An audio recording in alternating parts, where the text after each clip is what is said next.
Let's start with Hare Krishna Mahamantra. Hare Krishna, Krishna Krishna, Hare Hare, Hare Ram, Ram Ram, Hare Hare. Let's do some Radha Jap. Radha, Shri Radha, Radha, Shri Radha, Radha, Shri Radha.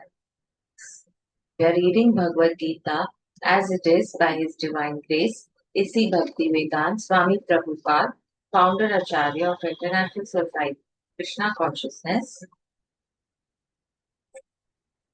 We are in chapter 6, text 24. One should engage oneself in the practice of yoga with determination and faith and not be deviated from the path. One should abandon without exception all material desires born of mental speculation and thus control all the senses on all sides by the mind. Yes. Let's read the purport. The yoga practitioner should be determined and should patiently prosecute the practice without deviation. One should be sure of success at the end and pursue this course with great perseverance, not becoming discouraged if there is any delay in the attainment of success. Success is sure for rigid practitioner. Regarding Bhakti Yoga, Rupa Goswami says,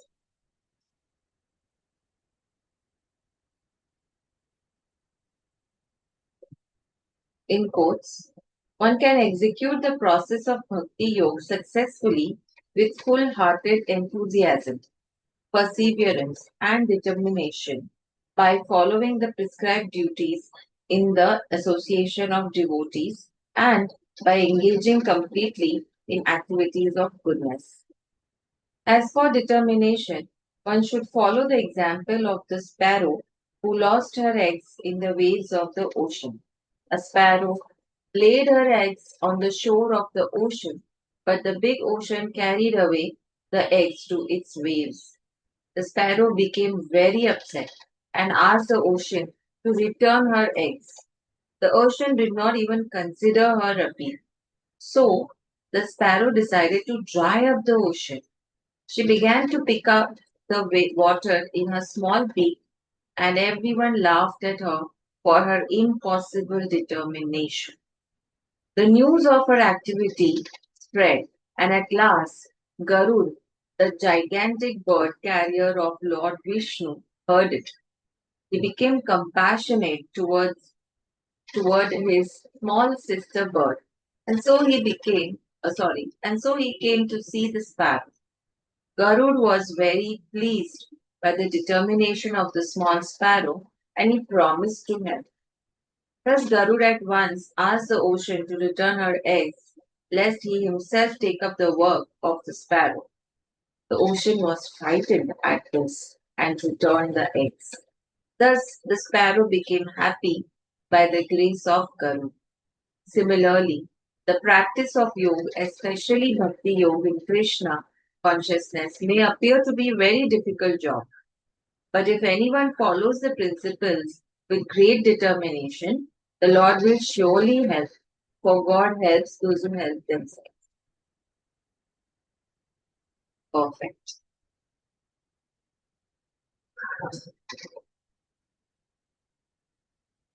Let's move to text 25. Gradually, step by step, one should become situated in trance by means of intelligence sustained by full conviction, and thus the mind should be fixed on the self alone and should think of nothing else. Yes. Let's read the purport. By proper conviction and intelligence, one should gradually cease sense activities. This is called pratyahar. The mind being controlled by conviction, meditation, and cessation from the senses should be situated in trance or samadhi. At that time, there is no longer any danger of becoming engaged in the material conception of life. In other words, although one is involved with matter, As long as the material body exists, one should not think about sense gratification. One should think of no pleasure aside from the pleasure of the Supreme Self. This state is easily attained by directly practicing Krishna consciousness. Let's move to text 26. From wherever the mind wanders due to its flickering and unsteady nature, one must certainly withdraw it and bring it back under the control of the self. Yes. When, for example, when we are doing meditation, during meditation, our mind will wander around. There will be many thoughts and we'll get engaged in those thoughts. So, we have to bring ourselves back to the breath and stop engaging with the thoughts and let them pass. And this is something that we have to learn only by practice. Cannot learn just by knowing. Let's read the purport. The nature of the mind is flickering and unsteady, but a self-realized yogi has to control the mind. The mind should not control him. One who controls the mind and therefore the senses as well is called Goswami or Swami. And one who is controlled by the mind is called Godas or the servant of the senses. A Goswami knows the standard of sense happiness. In transcendental sense happiness, the senses are engaged in the service of Rishikesh or the supreme owner of the senses, Krishna. Serving Krishna with purified senses is called Krishna consciousness. That is the way of bringing the senses under full control. What is more, that is the highest perfection of yoga practice. Yeah, it is also the highest perfection of yoga practice. Let's move to text 27. The yogi whose mind is fixed on me verily attains the highest perfection of transcendental happiness. He is beyond the mode of passion. He realizes his qualitative identity with the Supreme and thus he is freed from all reactions to past deeds. Let's read the purport. Brahma Bhuta is the state of being free from material contamination and situated in the transcendental service of the Lord. Mad Bhaktim Labhate Param. Bhagwatam 18.54. One cannot remain in the quality of Brahman, the Absolute, until one's mind is fixed on the lotus feet of the Lord. Savai Mana Krishna Padara Vindayo. So a mind needs something to fixate on, correct?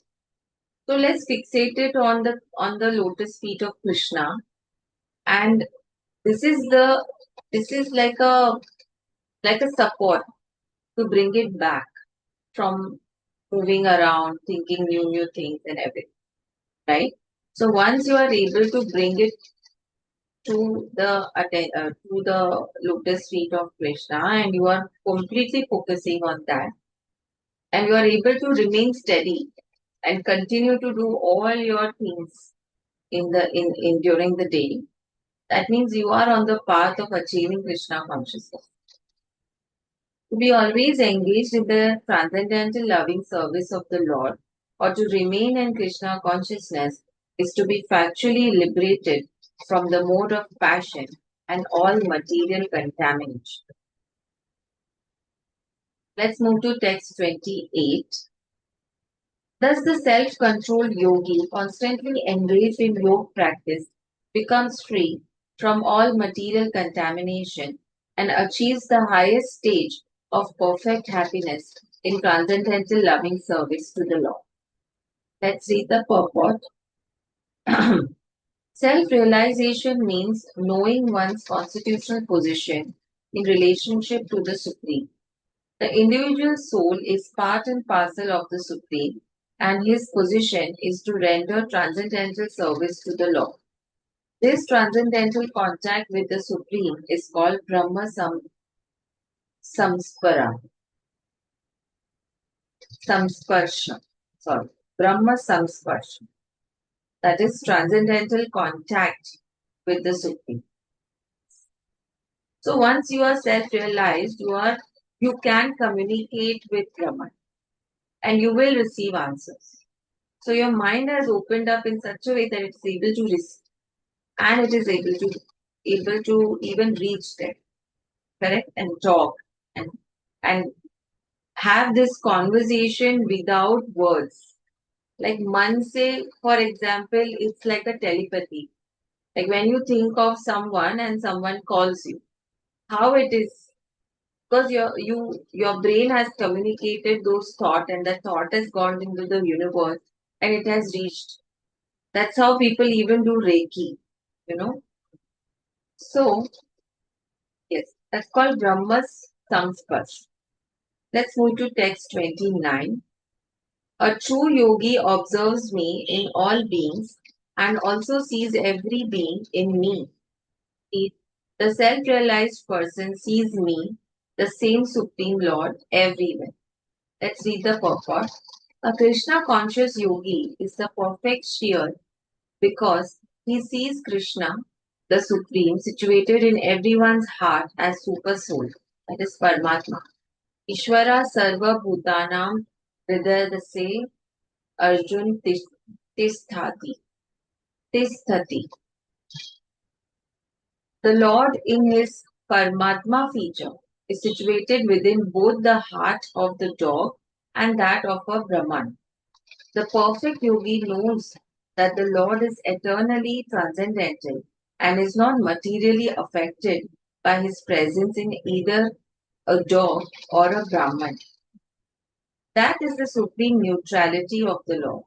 The individual soul is also situated in the individual heart, but he is not present in all hearts. That is the distinction between the individual soul and the super soul. One who is not factually in the practice of yoga cannot see so clearly. A Krishna conscious person can see Krishna in the heart of both the believer and the non believer. In the Smriti, this is confirmed as follows. Atatvak, atatvak cha matravak cha atma hi paramo hari. The Lord, being the source of all beings, is like the mother and the maintainer. As the mother is neutral to all different kinds of children. जैसे कभी भी mummy को पूछते हैं मम्मा आपका favourite child कौन है तो मम्मी बोलते हैं सभी मेरे फेवरेट है ना द सुप्रीम फादर और mother is also consequently the super soul is always in every living being outwardly also every living being is situated in the energy of the Lord. Yes, we are also energy of the Lord but we are inferior energy of Lord, right? Because material world is created by the inferior energy of the Lord. As will be explained in the seventh chapter, the Lord has primarily two energies: spiritual energy, that is superior, and material energy, which is inferior. The living entity, although part of the superior energy, is conditioned by the inferior energy. The living entity is always in the Lord's energy. Every living entity is situated in him in one way or the other. The yogi sees equally because he sees that all living entities, although in different situations, according to the results of future work, in all circumstances remain the servants of God.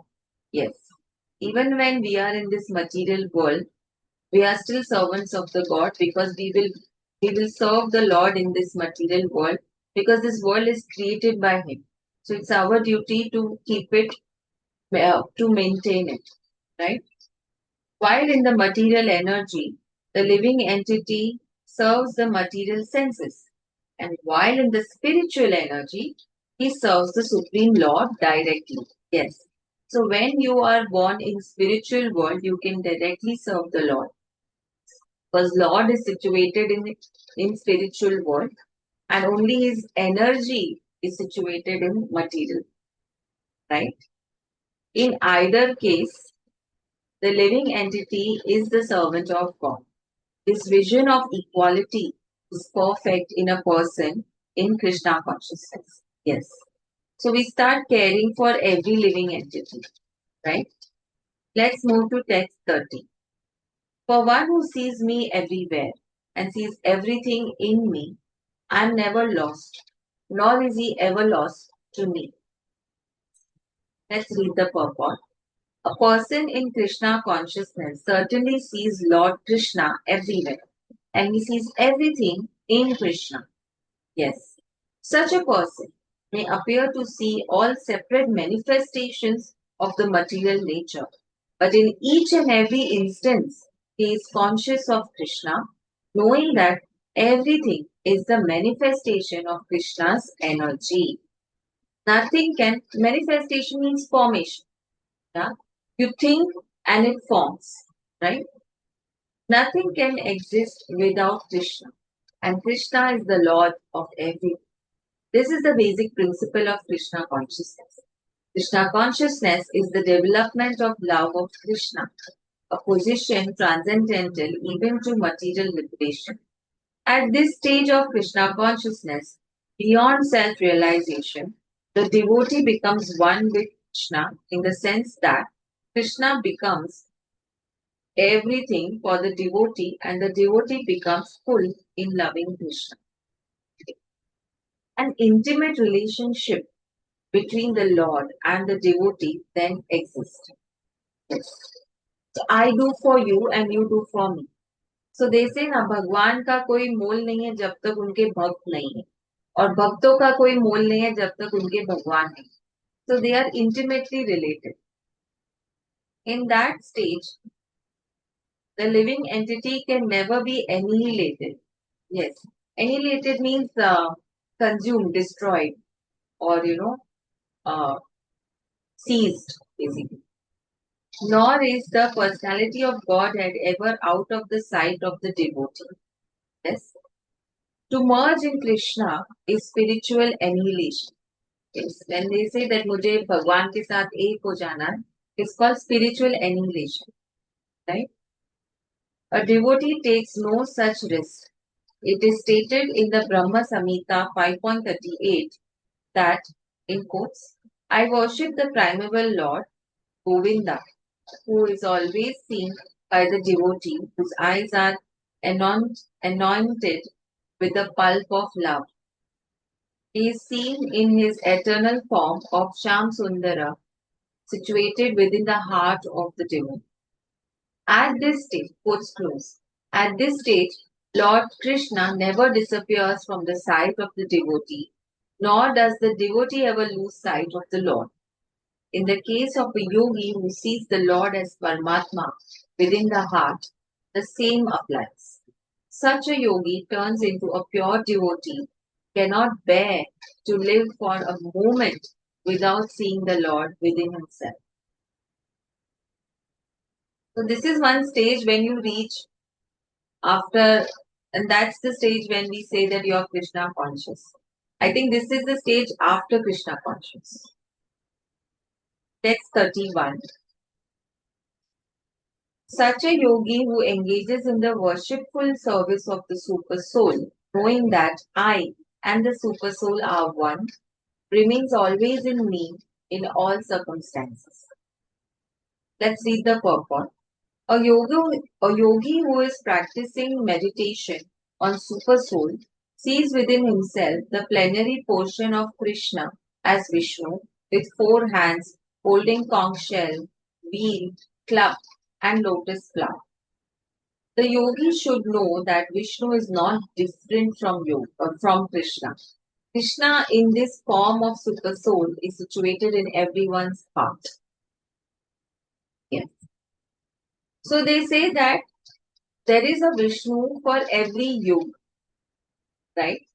So every time there is a yug which is changing, there is a birth of Vishnu. And there are three types of Vishnu. So he created three Vishnus out of it. Right? Furthermore, there is no difference between the innumerable super souls present in innumerable hearts of living entities. Nor is there a difference between a Krishna conscious person always engaged in the transcendental loving service of Krishna and a perfect yogi engaged in meditation on the super soul. The yogi in Krishna consciousness, even though he may be engaged in various activities while in material existence, remains always situated in Krishna. This is confirmed in the Bhakti Rasamrata Sindhu 1.2.187 of Srila Rupa Goswami. Nikhilasva ape apya avasthatu hasu jivam muktaha sa uchyate. A devotee of the Lord, always acting in Krishna consciousness, is automatically liberated. In the Narad Pancharatra, this is confirmed in this way. In quotes, by concerning one's attention on the transcendental form of Krishna, who is all pervading and beyond time and space, one becomes absorbed in thinking of Krishna and then attains the happy state of transcendental association with him. Quotes close. Krishna consciousness is the highest stage of trance in yoga practice. This very understanding that Krishna is present as Paramatma in everyone's heart makes the yogi faultless. The Vedas, Gopala Tapani Upanishad 1.21 confirm this inconceivable potency of the Lord as follows. Ekompi san bahudha yo vabhati. Although the Lord is one, He is present in innumerable hearts as many. Similarly, in the Smriti Shastra, it is said, in quotes, Vishnu is one, and yet he is certainly all pervading. He exists in everyone, although he is one. By his, is like that matrix. By his inconceivable potency, in spite of his one form, he is present everywhere as the sun appears in many places at once. So let's end here with Hare Krishna Maha Mantra. Hare Krishna, Krishna Krishna, Hare Hare, Hare Ram, Ram Ram, Hare.